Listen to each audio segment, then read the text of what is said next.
can we have the question from you? Yes. Good evening. My name is Sriram. I am a Hindu. Without practicing Islam, do you mean to say it is difficult by practicing Christianity or by Hinduism to go to attain the paradise after death? Well, that's a very good question. That without practicing Islam, can you practice Christianity and Hinduism? Can you go to paradise or you cannot go to paradise? Brother, as I said, the Quran says in Surah Al-Imran, chapter 3, verse number 19, Inna Dina Inda Islam. The only religion acceptable to Almighty God is submitting will to Almighty God. If you read Christianity, the word Christianity is not there in the whole Bible.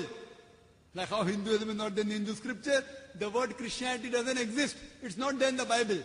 The word Christian was used first time in the book of Acts by the people to describe the followers of Jesus Christ, peace be upon him. It was a nickname by the people given of Antioch in the book of Acts if you read. Christian. The word Christianity is not there in the Bible. So Jesus Christ, peace be upon him, preached nothing but Islam. Therefore he's going to come in the second coming to testify there's nothing like Christianity. Abraham, peace be upon him, Quran says in Surah Al-Imran chapter 3 verse 67, he was not a Jew or a Christian, he was a Muslim. Abraham, peace be upon him, taught Islam. Moses, peace be upon him, taught Islam. Again, Islam. Don't think Islam is okay, fine, I have to have a Muslim name, I have to live in an Arab country, I have to have a Zakir name, Abdul.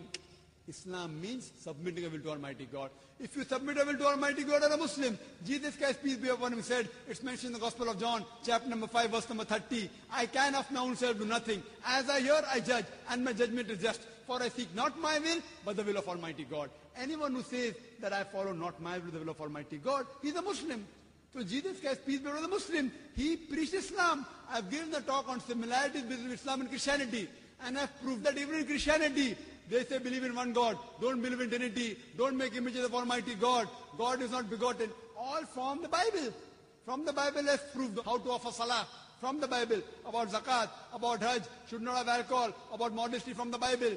So even Jesus Christ, peace be upon him, he did not come to preach Christianity, he came to preach Islam. And Almighty God is the same God for all the human beings. He has only given one religion, no other religion. All these are corrupted form of the original religion. Like how the brother said, Sufism. Even that's a corrupted form of Islam. It is not Islam at all. What we have to follow is true Islam, the Quran and the Sahih Hadith. And all the messengers, they taught only Islam. So if you follow Jesus Christ, peace be upon him, by going to the scriptures, Jesus Christ never said worship me. He never claimed divinity. In fact, there's not a single unequivocal statement in the complete Bible where Jesus Christ, peace be upon him, himself says that he's God or where he says worship me. But the Christian says you cannot enter paradise until you believe Jesus Christ died for your sin. He was Almighty God. There is not a single unequivocal statement in the complete Bible where Jesus Christ, peace be upon him, himself says that he's God or where he says worship me. If any Christian can show me any statement in the Bible where Jesus Christ, peace be upon him, himself says that I am God or where he says worship me, I'm ready to accept Christianity today. In fact, Jesus Christ, peace be upon him, said, it's mentioned in the Gospel of John, chapter number 14, verse number 28, he said, my Father is greater than I. Gospel of John, chapter number 10, verse number 29, my Father is greater than all. Gospel of Matthew, chapter number 12, verse number 28, I with the Spirit of God, I cast out devil. Gospel of Luke, chapter number 11, verse number 20, I with the finger of God cast out devil. Gospel of John, chapter number 5, verse number 30, I can of my own self do nothing. As I hear, I judge, and my judgment is just. For I seek not my will, but the will of my Father. He submitted his will to Almighty God. He is a Muslim. It's clearly mentioned in the book of Acts, chapter number 2, verse number 22. It said, ye men of Israel, listen to this.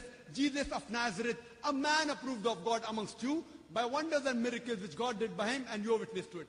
A man approved of God amongst you, by wonders and miracles which God did by him, and you are witness to it. So if you say Christian means a person who follows the teachings of Jesus Christ, peace be upon him, then I say we Muslims are more Christian than the Christians themselves. Because Bible says don't have pork. Bible says the woman should cover the head. It's mentioned in the 1 Corinthians. 1 Corinthians chapter number 11, verse number 5 to 7. The woman that does not cover her head should be shaved off. So brother, all the messengers of Almighty God, they taught nothing but Islam. Islam is submitting a will to Almighty God. So if you submit a will to Almighty God, you will go to paradise. If you don't submit, you will not go. Hope that answers the question.